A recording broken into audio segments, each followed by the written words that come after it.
Bonjour, je suis Paul Menant, cofondateur de Design Club, un collectif international 100% design et research. Grâce à la force du nombre, on accélère les projets de nos clients et la carrière de nos membres. Je t'encourage à nous découvrir sur notre site designclub.global. Aujourd'hui, j'ai le plaisir d'animer le podcast Head of Design, un podcast qui met en lumière ces personnalités inspirantes qui définissent les tendances du design. Vous découvrirez leur parcours, savoir-faire et les convictions qui les animent, tout en partageant leurs bonnes pratiques et recommandations. Enfin, si tu apprécies notre démarche et ce podcast, tu peux nous supporter en donnant ton avis 5 étoiles et t'abonner à l'émission pour suivre nos prochains épisodes sur ta plateforme d'écoute préférée. L'expérience podcast est incroyable et vous êtes de plus en plus nombreux à nous suivre et je vous en remercie. Allez, c'est parti. Vous avez laissé votre manteau au vestiaire ? Bienvenue dans le club.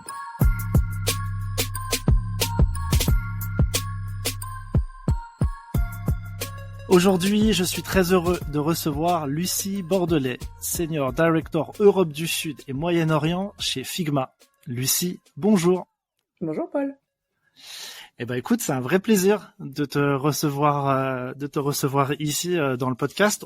On s'est croisés très brièvement dans un métro à Londres après la Figma Conf. On se connaissait pas et au final après on a pu se rencontrer un peu plus tard et on a la chance aujourd'hui de te recevoir pour comprendre déjà plusieurs choses, toutes les évolutions de Figma au cours des dernières années. Alors toutes les évolutions pas techniques mais plutôt le moment où vous arrivez à Paris et l'évolution de l'équipe, parce qu'on a vraiment dans ce podcast aussi une volonté d'avoir un focus management, organisationnel, etc. On va aussi parler bien sûr de Figma qui est au-delà du produit pour les designers, qui est un produit qui accompagne le changement dans les entreprises et qui est un outil qui va être utilisé par plein d'autres métiers que uniquement le design. Et puis enfin, on va parler de toutes ces évolutions autour de l'IA. Dernièrement, il y a eu la conférence Schéma. Voilà, donc avoir un petit peu vos retours, les convictions que porte Figma autour de l'IA. Voilà, est-ce que ça te va ? Ouais, très bien. Ça me semble dense, mais ça va être super. C'est vrai que ça va être dense, il va falloir qu'on soit sharp et précis. Lucie, moi j'adore commencer mon podcast par une première question que je pose à tous mes invités. C'est toi, à quel moment tu découvres le design ou t'as entendu parler du design ? Parce que pour moi, c'était il y a 5 ans et ça a été une vraie révélation. Et voilà, c'est pour ça que je pose la question à tous mes invités. Ouais. Alors moi, ma mère, elle était styliste. À l'époque, on disait styliste, on disait pas designer. Donc moi, depuis que je suis toute petite, ouais, c'est marrant, tu vois. Donc, mais ça, c'est mon enfance et moi, j'ai grandi dans les tissus et regarder ma mère penser à ces trucs-là. Après, moi, j'ai ma première carrière, parce que j'ai vraiment eu 2 carrières. Ma première carrière, j'ai été auditeur. Auditeur financier, c'est le truc qui fait rêver personne. Mais c'est la première fois que dans le monde professionnel, j'ai entendu le mot design.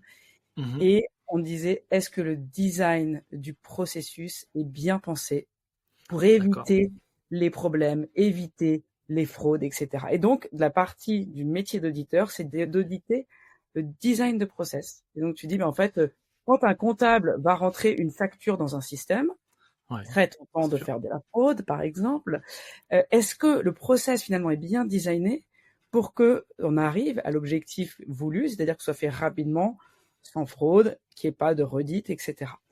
Et donc moi, le design, je dirais que la première fois que j'ai vraiment pensé au design, c'était via le design de processus, et de process pas particulièrement sexy, on va se le dire.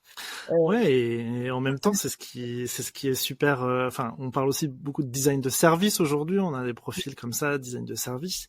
Je trouve ça tellement important, moi, dans une entreprise, d'avoir cette pensée-là, de se dire on a des utilisateurs, on a plein de métiers autour, et comment on essaye de mettre tout le monde autour de la table pour que ce soit le plus fluide et le plus simple pour tout le monde, au lieu du truc descendant qui tombe et c'est comme ça et c'est pas autrement. C'est tellement plus simple. Donc ok, je comprends bien. Au final, le design va te suivre tout au long de ta carrière par rapport à ça, ou non ? Ouais, alors donc j'ai fait ça et puis après je suis passée au monde du commerce il y a maintenant pas mal de temps.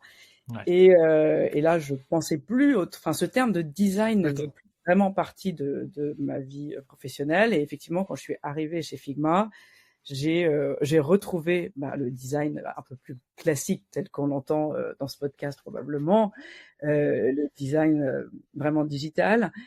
Mais ce que ça m'a aussi apporté, c'est là, c'est plutôt le côté créatif qui est ressorti là où vraiment, quand je pensais design de processus, quand j'étais dans l'audit, on parlait de quelque chose de très pensé, effectivement, qui pensait beaucoup aux utilisateurs, mais à des objectifs. Là, dans le design digital, j'ai retrouvé des choses un peu plus créatives et du coup, qui me renvoient peut-être à ma mère. Et là, je me suis dit, j'allais dire, j'imagine que peut-être en perso, tu avais peut-être des petits projets, je sais pas, de la peinture, du dessin, des projets un peu artistiques. Moi, je sais que j'ai fait de la musique, j'avais un groupe de musique, voilà. Donc, et donc, alors, moi, c'est quand j'ai... Ouais. Pardon, vas-y. Non, je disais, c'est quand j'ai retrouvé cette notion de créativité dans le travail que ça m'a pris, quoi. Moi, je suis pas une grande artiste de visuel. Alors, j'adore la peinture, je suis beaucoup au musée, j'aime énormément ça, mais je ne me trouve pas des talents particuliers, malheureusement. Par contre, j'adore raconter des histoires. Que les gens me racontent des histoires. Moi, franchement, j'ai des amis qui racontent des histoires. Je pourrais passer ma soirée juste à écouter des histoires ou à raconter des histoires. C'est quelque chose que j'aime énormément et on est dans un monde qui est très écrit. On est vraiment dans un monde de l'écrit. Et je trouve que les traditions orales sont vachement perdues. Sinon, c'est des films maintenant.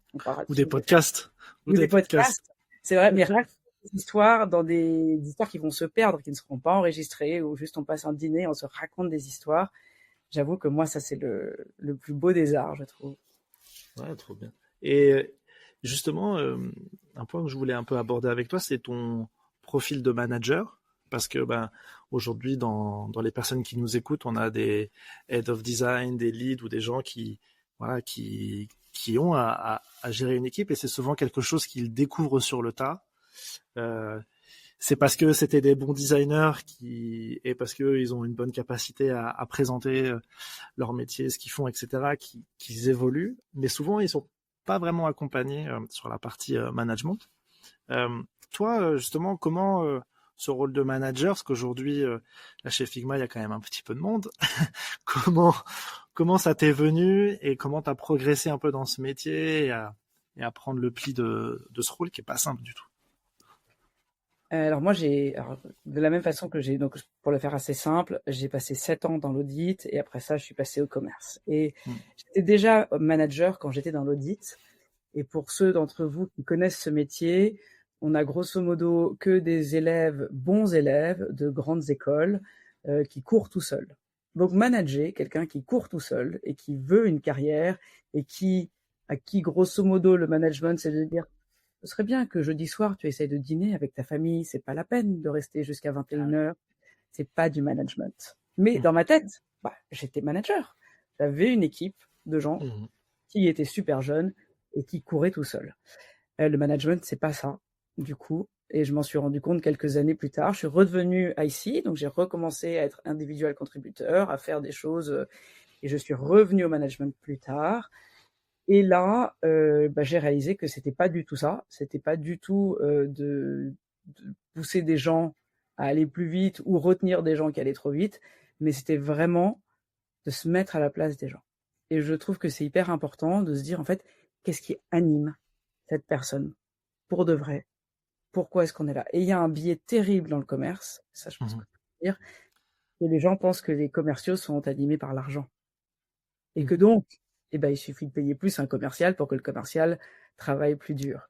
C'est faux, en fait, parce que les commerciaux sont comme tout le monde et on a des choses qui nous animent qui sont très différentes les uns des autres. Et donc, moi, ce job de manager, c'est de comprendre ce qui anime les gens et c'est aussi d'être capable de dire, écoute, je sais pas si la voie que tu penses être la meilleure pour toi, c'est-à-dire souvent les gens, ils pensent leur carrière en le prochain job, c'est celui-là. Et puis celui d'après, c'est celui-là. Et toujours un cran au-dessus. Ouais, toujours un cran au-dessus. Moi, c'est ça qui m'a fait changer de métier. C'est que tout à coup, au bout de 7 ans d'audit, j'ai regardé au-dessus de moi et je me suis dit, à la vache, mais je vais pas continuer à monter cette échelle. Elle va vraiment dans un endroit qui ne m'attire en fait pas du tout. Il faut absolument que je change d'échelle. Et c'est ça qui est important à titre individuel, Donc, à titre individuel, être capable de se poser tes questions et en tant que manager, être capable d'aider les gens à se poser ces questions. C'est super intéressant ce que tu me dis quand tu me dis que que tu as été manager, puis ensuite tu es revenu ici, puis maintenant tu es redevenu manager.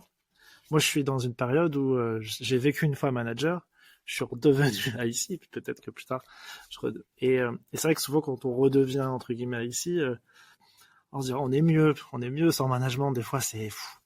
Le management, c'est très dur. On en revient un petit peu marqué quand même. Toi, tu as réussi à retrouver l'envie d'y aller. Comment ça se fait? Ouais. C'est pas facile tous les jours. Hein. Enfin, et puis moi, j'aime bien bien m'entendre avec les gens. Il y a des managers qui vivent très bien à une grosse distance. Moi, c'est pas mon cas. Moi, je pense qu'il y a de façon générale entre les gens, que ce soit au boulot ou dans la vraie vie, assez peu de distance, qu'on est tous à peu près pareils, et que donc, par nature, le lien managérial, il est un peu factice. Ouais. Il est réel, parce que je suis ton chef, mais il est factice, parce qu'en fait, on sort de cette pièce et voilà, je suis pas ton chef. Ouais. Et donc, c'est vrai que c'est difficile parfois, en tout cas pour moi, de vraiment tenir cette ligne de je suis ton chef, et en même temps, je comprends très bien ce que tu penses et ce que tu ressens. Et donc, parfois, c'est un peu difficile. Et en même temps, je pense que ça me permet d'avoir des relations avec mes managers assez saines et que, de façon générale, on s'entend assez bien. Ouais, je trouve que, de toute façon, moi, je le vois avec toutes ces interviews que j'ai, on sent que le management est de plus en plus horizontal. Le seul petit bémol, c'est que peut-être qu'on a on fait peut-être de moins en moins confiance à des profils juniors parce que on se dit c'est beaucoup de travail pour les emmener là où on voudrait aller, tandis que d'avoir des profils déjà formés, déjà seniors, très autonomes, on peut plus facilement avoir ce modèle très horizontal. Donc je ressens ce modèle très horizontal et je ressens aussi une volonté de transparence. Alors parfois qui est pas si simple dans les entreprises à avoir, mais en tout cas une volonté de transparence, de faire comprendre aussi les problématiques en tant que manager et que le manager et le manager puissent comprendre les problématiques de chacun. Et je trouve que, en tout cas, on va de plus en plus vers ça et c'est peut-être une solution en tout cas. Ouais. Nous, on ancre beaucoup chez Figma, on ancre beaucoup sur le why. C'est-à-dire qu'on peut demander aux gens de faire des choses. Start with why. En fait, oui, on demande aux gens de faire des choses. On demande aux gens de faire des choses pas forcément marrantes, c'est pas tous les jours très rigolo, mais en revanche, il faut quand même expliquer le pourquoi. Et il faut passer suffisamment de temps à expliquer le pourquoi. Et tu vois, il y a pas très longtemps, moi, j'ai eu une situation où je me suis dit, je sens que le message passe pas. Et je me suis dit, tu recommences et tu reprends par le why et pourquoi est-ce qu'on fait ça? Parce que si les gens n'entendent pas, c'est qu'on n'a pas suffisamment expliqué. Et justement, si on parle de l'équipe parisienne, raconte-nous un petit peu comment elle est structurée et peut-être comment vous l'avez structurée. Peut-être pas. Parce que je trouve ça intéressant de savoir. Il y en a beaucoup qui arrivent dans des équipes qui deviennent jeunes managers et voilà qui veulent aller vers quelque part, mais comment on y arrive quoi? Ça a été quoi le process de la création de l'équipe Figma à Paris? Alors moi, quand je suis arrivée en juin, il y a 3 ans, presque et demi maintenant, et c'était vraiment la construction d'une équipe. Donc voilà, on a vraiment, et on s'est dit depuis le début, il y a une chose qui est certaine, c'est que Figma est en hyper croissance. Donc ça, et on pensait bien que ça n'allait pas s'arrêter. Donc on savait qu'on jouait avec un environnement en très forte croissance et très changeant. Même s'il n'y avait pas encore l'IA, on pensait pas du tout à l'IA il y a 3 ans, mais pas du tout. On savait quand même que ça allait aller vite et qu'il allait y avoir pas mal de changements. Donc ça a fait que l'une des choses pour lesquelles moi j'ai recruté, c'est oui l'expérience, mais c'est surtout la capacité d'adaptation des gens, parce qu'en fait le métier il change beaucoup, ce qu'on vend ça change pas mal. Donc la capacité d'adaptation et puis l'envie de faire partie d'une aventure. Et vraiment cette envie de construire, c'est-à-dire que tous les gens qui me disent mais moi j'ai juste envie de construire quelque chose, on trouve des places et on trouve des moyens d'avancer. Donc déjà, ça commence, je pense, cette construction par choisir les bonnes personnes. C'est pas fait pour tout le monde. Et donc, il faut pas se tromper à la fois pour les gens et puis pour nous. Justement, juste pour recruter, je sais pas si tu avais un ou deux tips ou des choses sur lesquelles tu t'as mis un point d'honneur. Tu me disais que quelqu'un qui a envie de construire quelque chose. Ouais. Voilà, Alors, c'est très difficile le recrutement. Je pense que la première chose qu'il faut dire à tous les managers du monde, c'est moitié art, moitié science, moitié chance, quoi. Et c'est pas, je veux dire, personne n'est parfait. Le premier qui arrive en disant moi j'ai la sauce parfaite, je me trompe jamais, bravo, mais j'y crois pas trop. En revanche, il y a quand même des choses qu'on peut regarder. Moi, ce que j'aime bien voir, nous, il faut quand même dire que Figma ça va très très vite et que c'est une boîte qui est challenging. Faut le dire et il faut être très clair. On travaille beaucoup et donc il faut quand même quelqu'un qui est ce que j'appelle le petit moteur interne. On peut pas pousser les gens. Moi, je veux pas pousser les gens, je veux les gens qui aient une motivation intrinsèque. Évidemment que la motivation fluctue avec le temps, on sait très bien.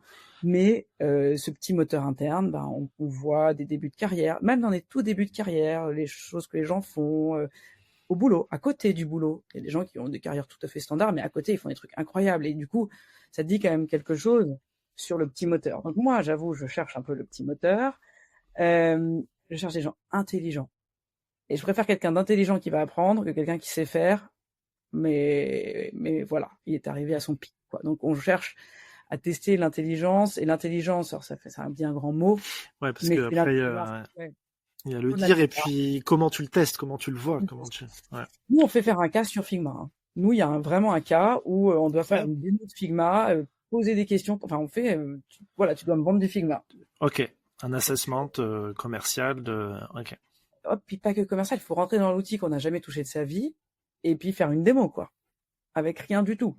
Donc, ça teste à la fois le petit moteur et l'intelligence, hein, parce que grosso modo, faut avoir envie de faire le cas, et puis il faut arriver à le présenter bien en n'ayant pas toute l'information, donc faut être assez malin, en fait, pour arriver à s'en sortir, alors qu'on n'a pas toutes les infos.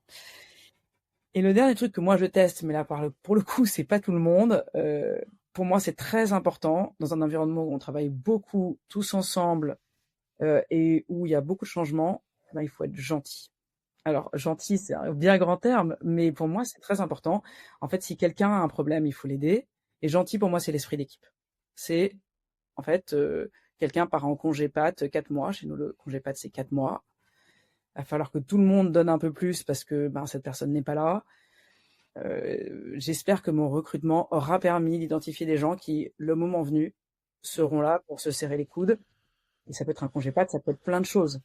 Mais qu'on se dise pas, je peux pas partir en vacances parce que sinon je vais avoir un énorme retard, ou non, je pars en vacances, j'ai mon copain d'à côté qui prend ce dont j'ai besoin, et ça se fait dans la bonne entente et la bonne humeur. Donc ça, moi, ça m'est déjà arrivé d'arriver en final avec des gens qui avaient passé 7 entretiens, donc je suis le dernier, et on me dit il faut, et je dis en fait non, je suis désolé, moi je sens un espèce de requin absolu en face de moi, je veux pas.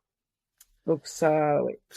Ouais, surtout que en plus dans le monde du sales, pour en faire partie, dans les entretiens ou dans la façon de se présenter, on essaye de pousser au maximum ses chiffres, de pousser au maximum sa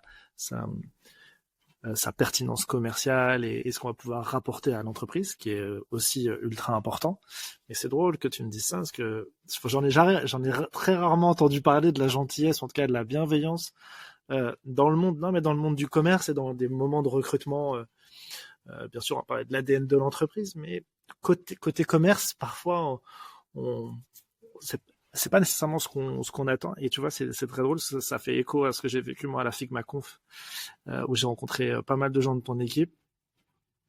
Et bon voilà, moi j'ai ma petite agence, on avance, etc.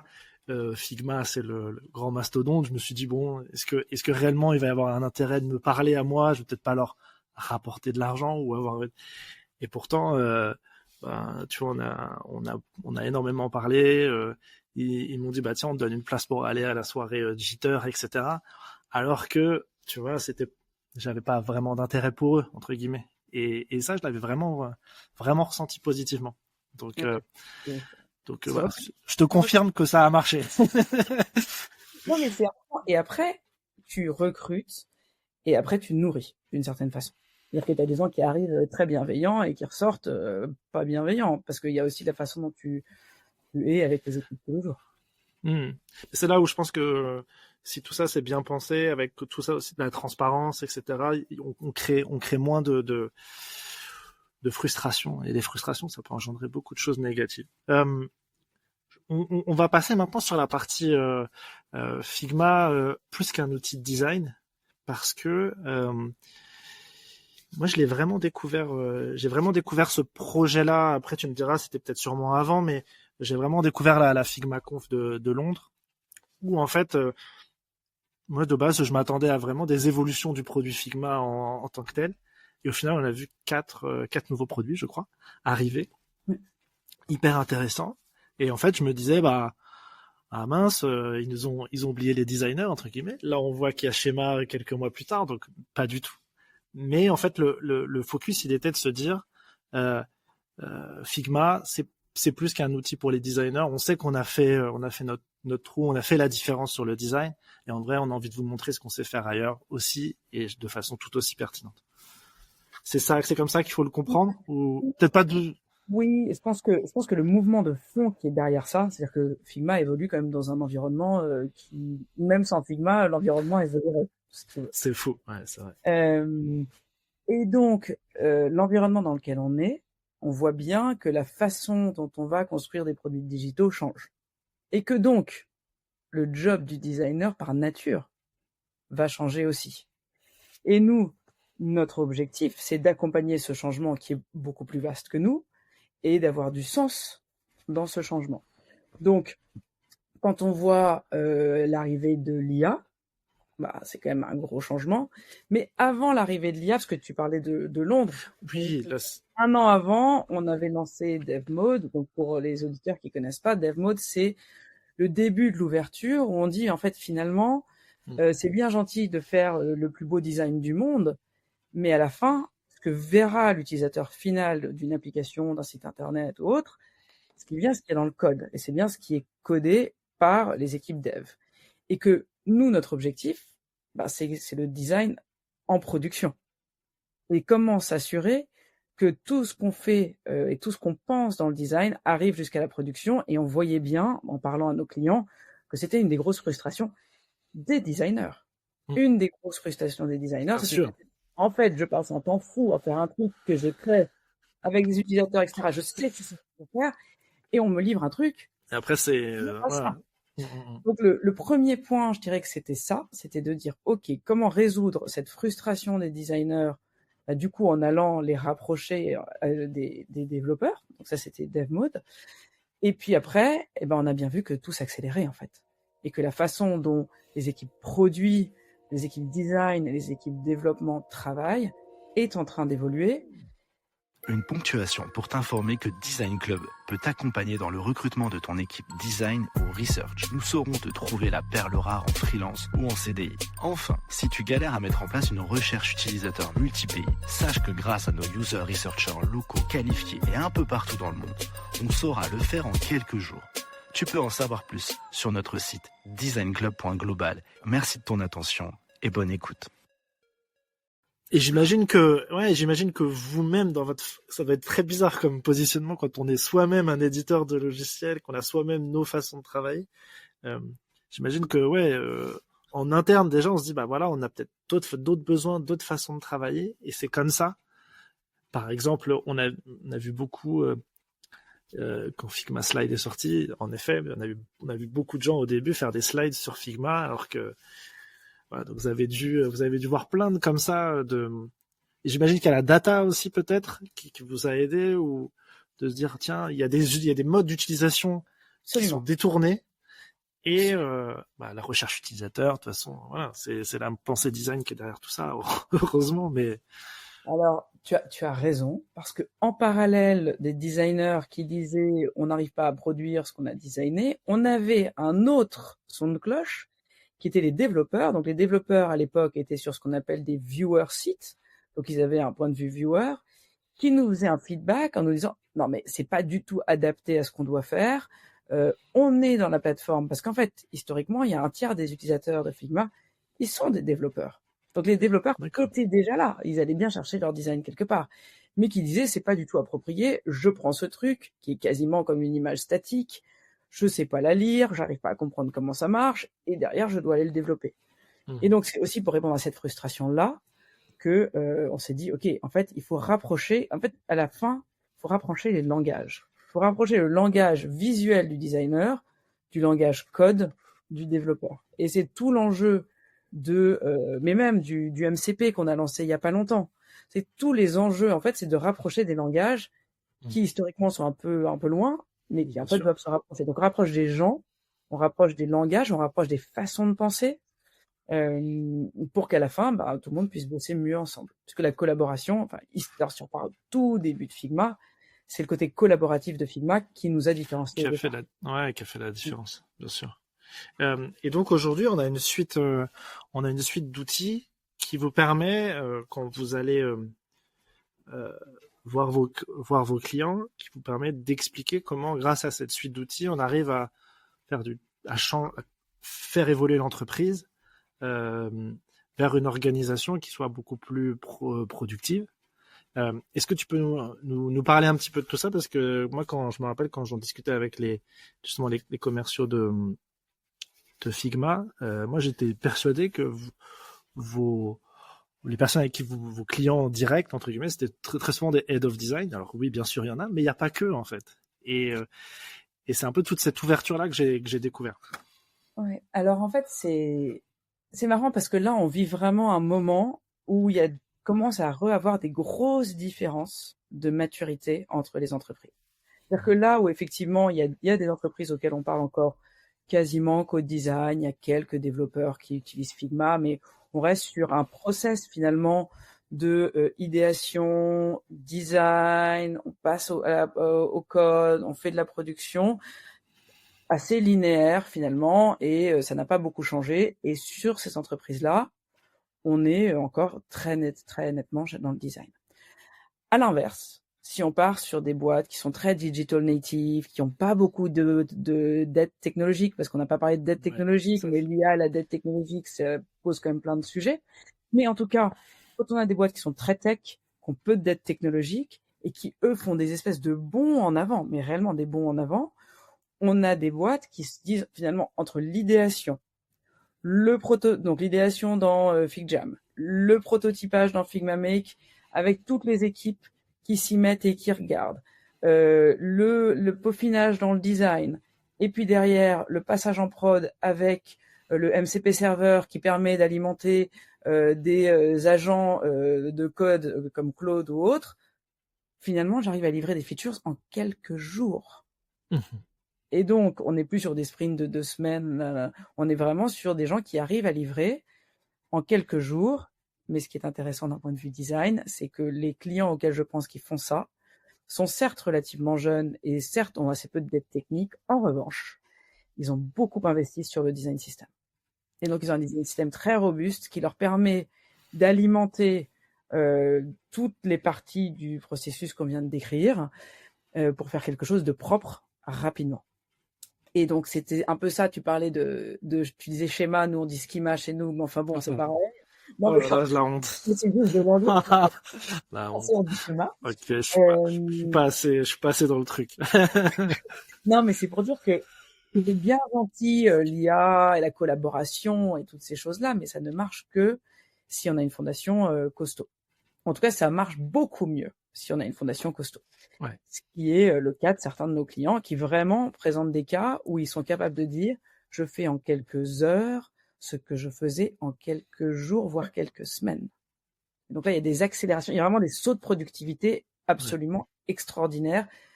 Mais je rassure tout le monde, ça, c'est quelques boîtes, c'est pas du tout la majorité aujourd'hui qui a réussi à passer ce cap-là. Ouais, ce sont des sociétés qui, comme tu dis, digital native, qui sont pas sorties qui ont démarré aucune dette et puis des fonds importants aussi pour investir très fortement, massivement sur ça, et puis qui ont sûrement qu'un seul très gros produit et qui change tout. Ok. Et donc justement, toi, post config. Comment tu sens les retours sur tous les nouveaux produits comment tu sens l'adoption autour de ça, parce qu'il faut réussir à sortir de je suis Figma pour les designers. Souvent on met des étiquettes sur les produits et sur les gens. Comment on arrive à sortir de ces étiquettes là et Où est-ce que vous en êtes? Bon, même si ça a quelques mois, on va pas non plus... Alors, ce qui est très amusant, je trouve, c'est que Figma Make et le MCP Server ont ouvert de nouvelles populations et de nouveaux types de conversations. En fait, Dev Mode, ça a plus d'un an. En General Release, ça a même plus d'un an et demi en alpha bêta. Mais en fait, on avait assez peu de conversations avec les techs. C'est-à-dire que les techs prenaient quelques sièges, mais finalement n'engageaient pas très activement avec nous. Depuis l'arrivée des agents AI du côté code, depuis la sortie du MCP Server, donc depuis réellement la capacité de rapprocher le design du dev, non seulement les gens, mais aussi les technologies derrière, on a beaucoup de conversations avec les organisations tech chez nos clients. Donc vraiment la partie tech et donc les head of tech, head of development.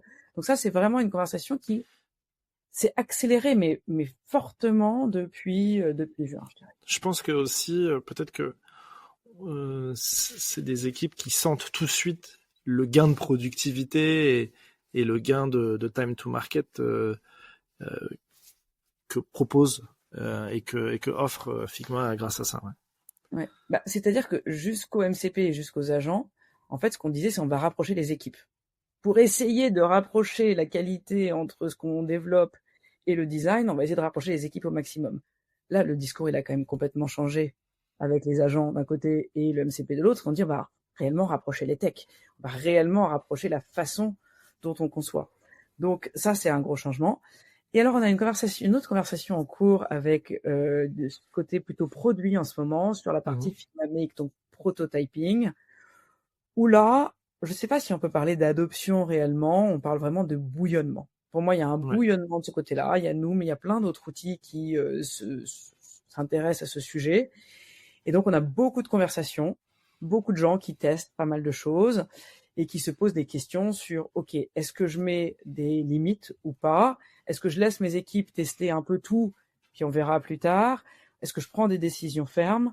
Donc là, on a beaucoup de discussions et c'est très intéressant.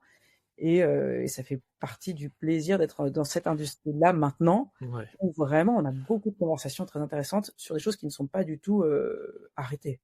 On est dans une adoption naissante, on sent qu'il y a quelque chose qui bouge. Moi, je l'ai vu. Moi, c'est drôle parce que j'ai comme ça, je perçois parfois des signaux faibles. Tu ressens parfois il y a au tout début de l'année, c'était Lovable à fond. Ensuite,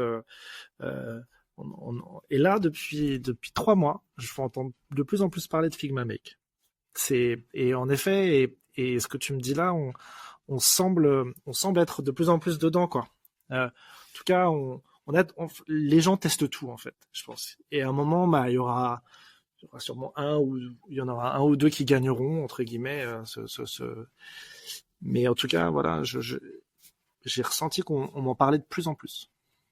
Écoute, d'abord, j'ai envie de dire c'est une très bonne nouvelle, mais au-delà de ça, ce qui est intéressant aussi, c'est la vision que tu mets derrière. C'est-à-dire que nous, la vision, c'est pas de dire, eh ben voilà, on va faire du prompt to app, justement. On n'y croit pas trop.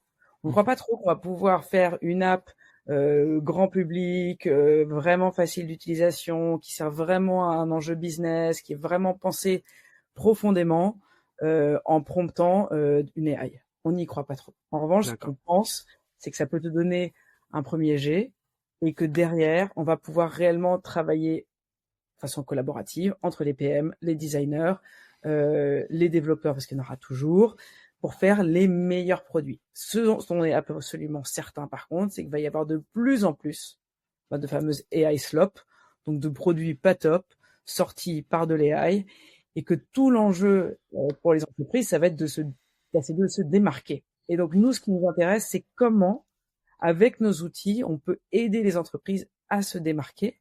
Je sais pas si tu as vu, on a fait une acquisition, on a annoncé une acquisition il y a une semaine de Weavy, qui est une boîte qui est une petite boîte d'AI, mais qui pense vraiment à ça. Comment est-ce qu'on garde, je dirais, une main éditoriale sur l'AI? Donc oui, on prend l'AI. L'AI fait partie de notre process, mais en revanche, on veut aussi avoir les meilleurs outils de création et de design et vraiment pour penser les produits jusqu'au bout.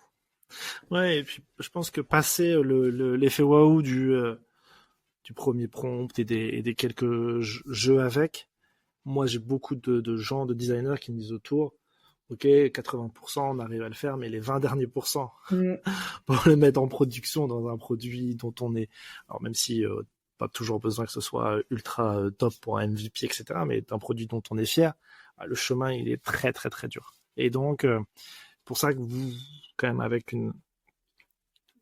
la différente suite de produits que vous avez, c'est hyper intéressant, et je trouve que on laisse quand même la possibilité à des vrais experts de continuer, de faire leur métier et de montrer pourquoi ils en sont experts. Et justement, peut-être ça pourra faire après la transition vers notre dernier sujet autour du futur des designers. Ouais, bah nous on en est absolument persuadés. Hein. Là, il y a une chose sur laquelle chez Figma on est très clair, c'est que les choses les plus formidables sont construites à plusieurs, et que le goût, le sens, effectivement, enfin le design est un élément clé de différenciation. Le taste, ouais. C'est un élément clé de différenciation vis-à-vis de l'AI. L'AI n'a pas de goût, par définition. Ouais, je suis tout à fait d'accord, et c'est vrai que même le fait que tu me dises que ce soit plusieurs personnes aussi qui créent un produit, ça m'intéresse qu'on développe un peu ça, parce que moi, on voit aussi un peu la tendance du product builder, donc de ce super alien qui sait comprendre un besoin business, qui va faire le PM, qui va ensuite faire le designer, et qui va ensuite faire le dev grâce à l'IA. Et tout ça, bien sûr, augmenté par l'IA, etc. Je pense que ça peut avoir du sens parfois, mais malgré tout, quand même, moi, je me pose la question sur est-ce qu'on n'est pas moyen partout? Est-ce que certes, grâce à l'IA, on rehausse un petit peu le fait qu'on soit un peu moyen partout? Voilà. Je sais pas trop encore comment je me positionne. Maintenant, je pense que le vrai truc du designer et du dev, je pense qu'il y a un vrai truc. Après, est-ce que la partie product management aussi. Bon, j'ai encore du mal à me faire une conviction. Je sais pas vous comment vous voyez les choses par rapport à ça. L'avenir du designer. Ouais. Une dernière ponctuation pour t'informer que toi aussi, en tant que designer ou researcher, tu peux devenir membre du Design Club pour accélérer ta carrière et avoir accès à des opportunités uniques. Tu peux en savoir plus sur notre site designclub.global et via les liens en description de l'épisode. Merci de ton attention et bonne écoute. Et des métiers globalement. Oui. Figma a vraiment une idée à deux fondements, hein, qui sont la collaboration et l'accessibilité. Et en fait, les deux vont ensemble, puisqu'en fait, si on a un outil qui est suffisamment accessible, il y a plus de gens qui peuvent collaborer. Et c'est fait vraiment partie des concepts forts sur lesquels on s'appuie. Donc nous, on n'y croit pas trop au super-héros qui fera tout et qui comprendra très bien et très finement un problème business, très bien et très finement des contraintes utilisateurs, très bien et très finement des contraintes quand même de back-end, parce qu'il y a quand même des back-end derrière tout ça, et que tout ça, peut-être, il y a bien Léonard de Vinci, il y a bien, oui, peut-être qu'il y en a un ou deux, mais pour quelque chose qui soit reproductible, qu'on puisse faire finalement beaucoup de fois, scalable, etc., on ne croit pas que c'est, en tout cas, pas dans l'immédiat. On voit pas comment. C'est vrai que la notion de scalabilité aussi, on la ressent beaucoup dans le Schema 2025. Est-ce que j'ai cru comprendre que justement vous aviez revu votre architecture, on peut faire beaucoup plus de choses pour le design system. Est-ce que tu peux peut-être de façon, je dirais, très très pédagogique, plutôt à destination des gens qui ne connaissent pas vraiment, qui connaissent Figma, qui connaissent pas vraiment le design, mais voilà, c'est quoi un petit peu toutes ces nouveautés et nous pitcher un petit peu le truc. Je pense que donc effectivement, on a revu pas mal de choses dans le back-end et on a livré des choses qui, pour certains, qui nous disent mais ça fait des années que vous nous aviez promis de faire ça. Donc ça va être game changer. Enfin, en tout cas, je pense que ça va changer le quotidien, la lourdeur peut-être de certains quotidiens. Ouais. Voilà. Donc en fait, l'une des grosses annonces, c'est ce qu'on appelle Extended Libraries. Donc Extended Libraries, c'est vraiment quand tu penses à quelque chose qui est multi-marque, multi-environnement, la capacité à être dans quelque chose qui va être une même expérience, mais avec un look and feel différent. Et donc, quand tu es multimarque ou que je sais pas, tu es un éditeur de presse, par exemple, qui a défini exactement à quoi pourrait ressembler chacun des journeys utilisateurs. Donc, en revanche, si tu es dans telle marque plutôt que dans telle autre marque, bah, c'est pas du tout, ça se ressemble pas. Mais en donnant suffisamment d'informations à la machine, et surtout, en fait, tu pouvais le faire avant. C'était extrêmement lourd et c'était limité en termes de ce que tu pouvais faire. Là, on dit, ben, c'est plus ou moins unlimited. Et surtout, ça va être beaucoup plus facile d'administration, ça va être faisable. Alors que c'était lourd avant. Avec les modes et les variables, c'était faisable, c'était un peu lourd. Donc là, c'est la facilité d'administration qui va rendre vraiment le multimodal beaucoup plus simple. Et donc, un vrai intérêt à construire des design systems. Parce que du coup, un vrai intérêt à faire un cœur très solide que derrière tu peux aller dupliquer et que tu peux aller vraiment étendre le reach de façon importante. Mais c'est pour ça aussi qu'il y a des gens qui hésitaient à réellement investir dans le design system. Soit l'investissement paraissait énorme, soit on se disait, en fait, je vais faire un investissement, mais je vais avoir du mal à le dupliquer et à réellement augmenter le reach de ce design system. Ouais. Et il y avait je pense qu'il y avait aussi le côté de se dire, est-ce que j'en ai vraiment besoin? Et en fait, je pense que quand ils se rendent compte qu'à chaque fois il faut tout refaire ou voilà, je pense qu'il y a aussi le temps en fait de se prendre les murs. On l'avait prévenu, mais bon, faut laisser le temps de prendre le mur. Et dis-moi, j'ai un dernier sujet que je pensais et je suis désolé, on l'avait pas mis dans le plan, mais t'inquiète pas, il y a rien de grave. Non, c'était juste pour savoir.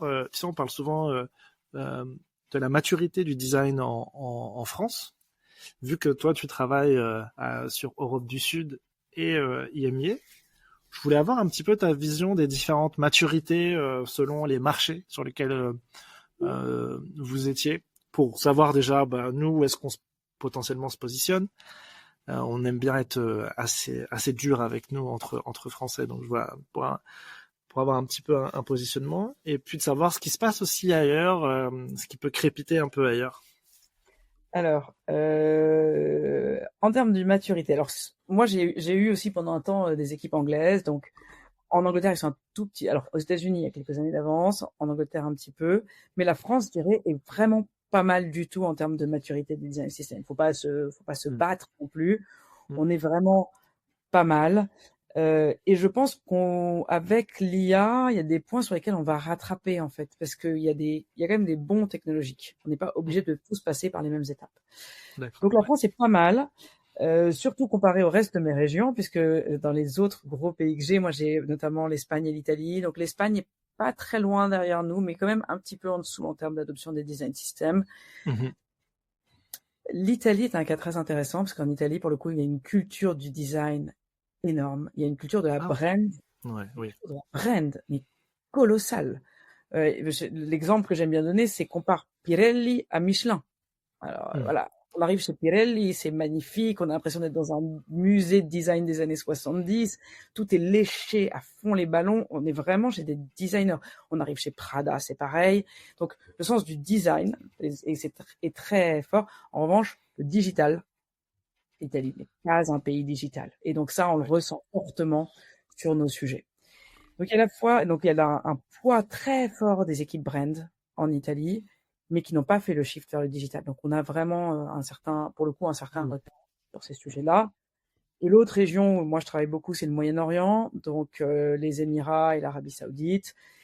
Et alors là, une maturité beaucoup plus faible, mais en revanche, pas mal d'argent.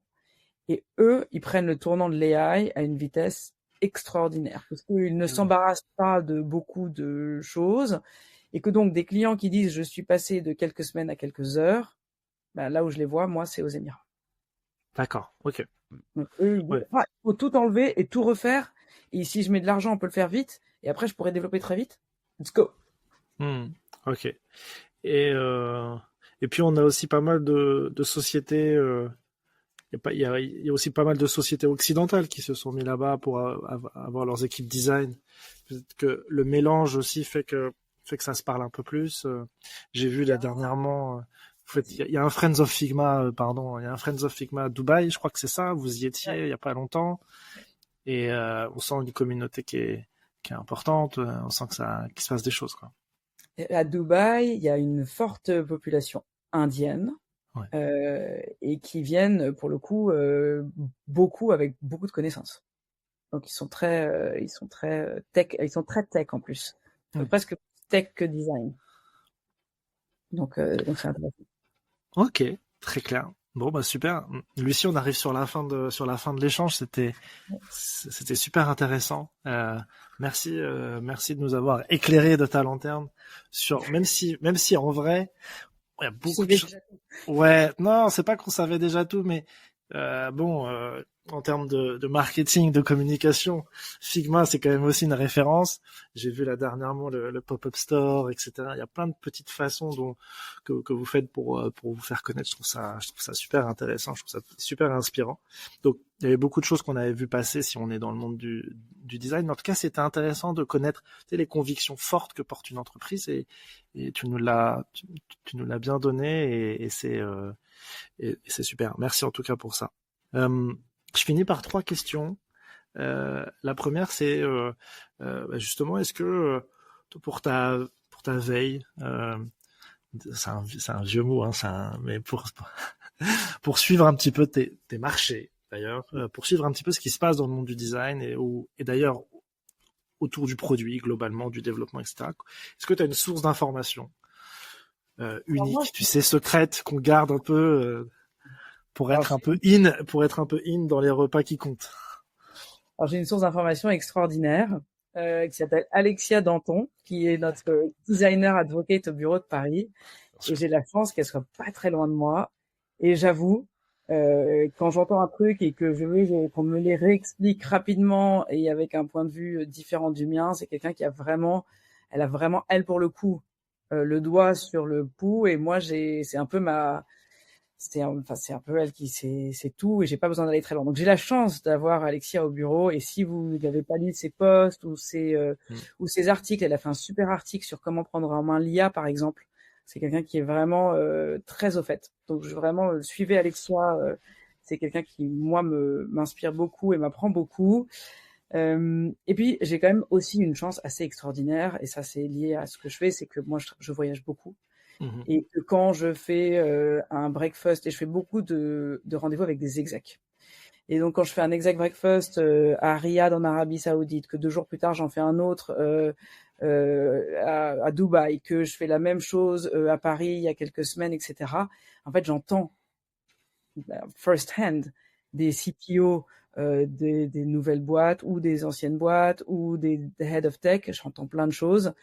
Et j'entends ce qui, eux, leur tient à cœur et ce à quoi eux, ils pensent. Donc ça, c'est la chance que j'ai, j'avoue. C'est que, bon, quand on fait du commerce, on parle à beaucoup de gens. C'est l'avantage de faire du commerce. Faut être dans les bons salons et c'est le cas. Bah oui.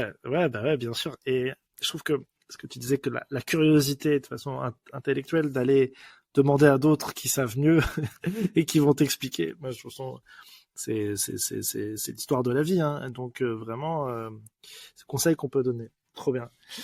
Et enfin, est-ce que tu as un film à nous recommander et un album de musique? Le film, je pense que vous l'avez tous déjà vu, mais je vous invite à le revoir parce que je l'ai revu il y a pas longtemps. J'ai 2 petits enfants et je me suis dit est-ce qu'ils ont l'âge pour revoir ce film, mais je vais le regarder avant. J'ai re-regardé Jurassic Park. Ah c'est oui. Ouf, c'est ouf, ce film est incroyable. Vous l'avez probablement vu, le premier, le seul. Vous l'avez probablement vu il y a très longtemps, mais je ne me souviens pas de à quel point ce film est exceptionnel. Mais en termes de storytelling, il n'a pas pris une ride. Les personnages sont certes archétypiques, mais absolument parfaits. Moi, j'ai pris un plaisir, mais incroyable. Même, j'allais dire, je crois que même dans les effets spéciaux, etc., franchement, il y en a où parfois alors Star Wars, des fois, on sent que ça a un peu vieilli et tout. Beaucoup. Bon, après, c'était peut-être encore, je trouve que c'était encore 20 ans avant, mais Mais là, c'est vrai que ça prend pas une ride quand même. Ah non, c'est incroyable. Vraiment, si vous l'avez pas vu depuis un certain temps, revoyez-le. Et je trouve que c'est une époque aussi moi je trouve qu'il nous manque côté dans le monde du cinéma. On a beaucoup là, ils nous font les Jurassic Park 5, etc. Mais des nouvelles histoires comme ça, moi je pense beaucoup aussi à Jumanji, qui est un de mes films préférés, ou Hook, bref, qui nous faisait rêver. En France, quoi. On retourne, qui nous faisait rêver. Et un album de musique? Et ben là aussi, je vais parler de mes enfants. Ma fille est fan de Dalida. J'écoute beaucoup de Dalida en ce moment. Et quel bonheur. Écoute, quel bonheur. Donc, certes, c'est oldies but goodies pour mes 2 recos. Mais j'y prends beaucoup de plaisir. Après, j'ai vu des trucs très cool qui sortent. Mais non, bien sûr. Un grand plaisir. Super. Et ben merci Lucie, c'était un vrai plaisir de passer ce moment avec toi. Et puis écoute, on vous souhaite le meilleur pour l'équipe Figma de Paris et tous ceux qui travaillent avec toi, et puis pour Figma globalement. Et puis on continue de se suivre sur les réseaux, et puis qu'on se retrouve un jour en physique une fois de plus, peut-être en dehors du métro de Londres. Ça, j'allais dire. Quelque part, sur un guide de métro. Merci. Merci d'avoir accueilli. C'était un grand plaisir de parler avec toi aujourd'hui. Super. Et je te dis à très bientôt. À bientôt. Au revoir. Merci d'avoir écouté le podcast Head of Design. L'expérience à vos côtés est incroyable et je vous en remercie chaleureusement. Si tu veux aller plus loin, je te laisse m'ajouter sur LinkedIn. Je serai ravi de pouvoir débriefer avec toi des épisodes. Allez, le club ferme ses portes. J'espère que vous avez apprécié le moment et on se revoit très très vite.